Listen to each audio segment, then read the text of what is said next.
Meu irmão, minha irmã, paz e bem.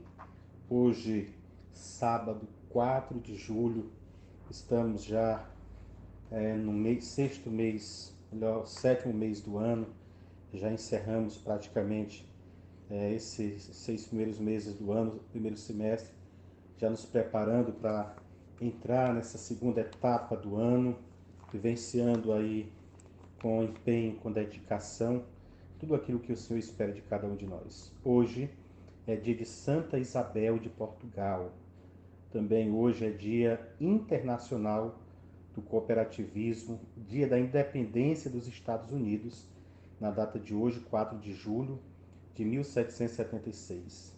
Também na data de hoje, em 1769, foi o suicídio na prisão em Ouro Preto de Cláudio Manuel da Costa, poeta e confidente.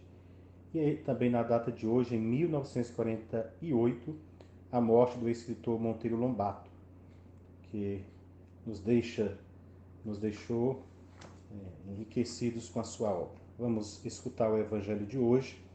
Antes, porém, eu peço que você é, divulgue esse áudio para os seus contatos, deixe o seu comentário, divulgue, mais uma vez eu peço que divulgue o nosso canal, para que a gente tenha mais inscritos. Se você ainda não é inscrito, se inscreva aí, aplicando aí embaixo, acionando o sininho, para que você receba tudo aquilo que a gente for fazer na paróquia por meio deste canal. Lembrando que em julho, todas as segundas, nós teremos um momento de espiritualidade por aqui, e você receberá já sendo inscrito. Vamos escutar o Evangelho de hoje, São Mateus, capítulo 9, os versículos do 14 ao 17, que diz: Naquele tempo, os discípulos de João aproximaram-se de Jesus e perguntaram: Por que razão nós e os fariseus praticamos jejum, mas os teus discípulos não? Disse-lhe Jesus: Por acaso os amigos do noivo podem estar de luto enquanto o noivo está com eles? Dias virão em que o noivo será tirado do meio deles. Então, sim, eles jejuarão. Ninguém põe remendo de pano novo em roupa velha, porque o remendo repuxa a roupa e o rasgão fica maior ainda. Também não se põe vinho novo em odres velhos, senão os odres se arrebentarão, e o vinho se derrama, e os odres se perdem.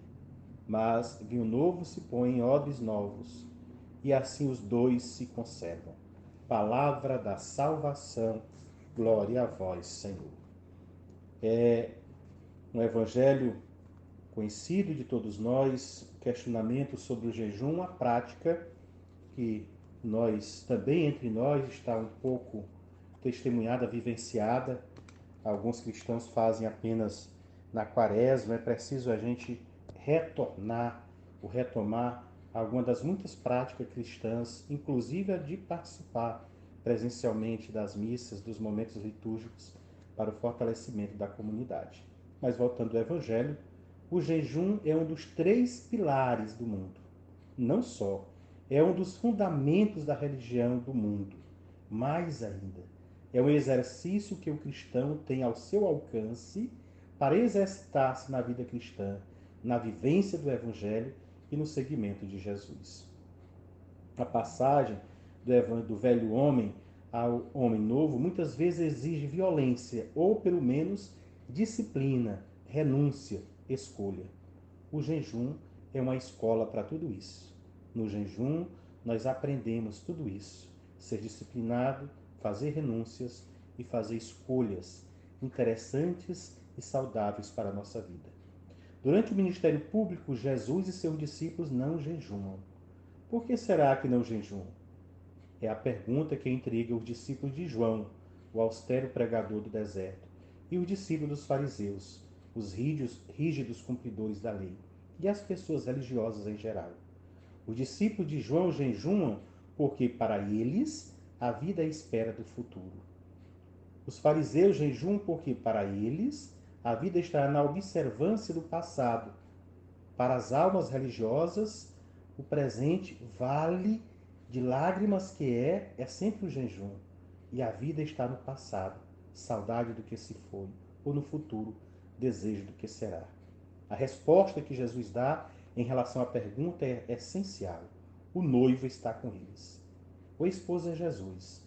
Com Jesus acabou o jejum e começou a festa de casamento.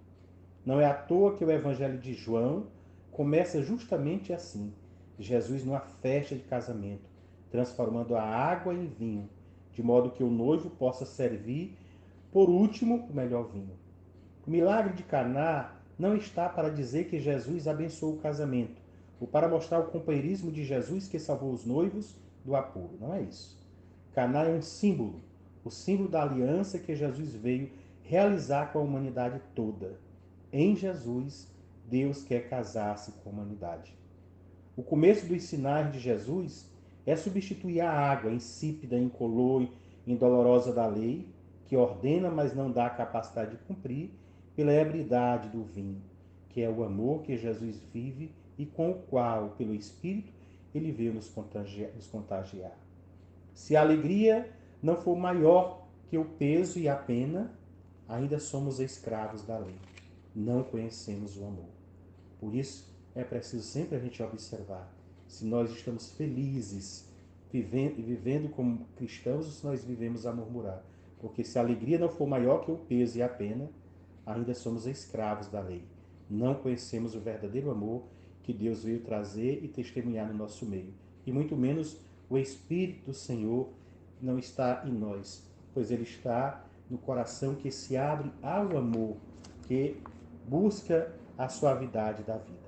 Nós estamos acostumados a pensar Deus como Pai, que representam aquele amor necessário, indispensável, mas não escolhido, de que todos temos necessidade para nascer, viver e crescer. Mas Deus é também esposo, amor livre que, se correspondido, nos torna semelhantes a Ele, seus parceiros.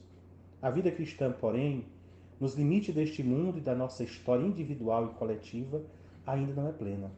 O casamento aconteceu, foi consumado na cruz, mas o noivo agora está ausente.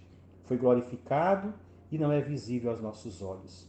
Dispomos apenas de sinais de sua presença, a palavra, o sacramento, os pobres, onde ele está disponível ao nosso amor. Ele se revela e se vela, se desvela e se vela. É neste regime que vivemos entre a ascensão e a parousia, o regime dos sinais, o regime da fé. Neste intervalo entre a glória e a nossa entrada na glória, é-nos dado saciar o jejum da sua presença no encontro com sua presença crucificada, onde ele está conosco até ao fim dos tempos, como nos diz em Mateus 28:10. Só então entraremos com ele para as núpcias definitivas e tomaremos parte no banquete sem fim, na sua perfeita e plena alegria. O jejum que ele espera de nós não é só a nossa privação, mas também o nosso dom. Dividir o pão com o faminto, acolher o desabrigado, vestir o nu, quebrar as cadeias que aprisionam os mutilados desta guerra que é a história da humanidade, desfazer todo o jugo.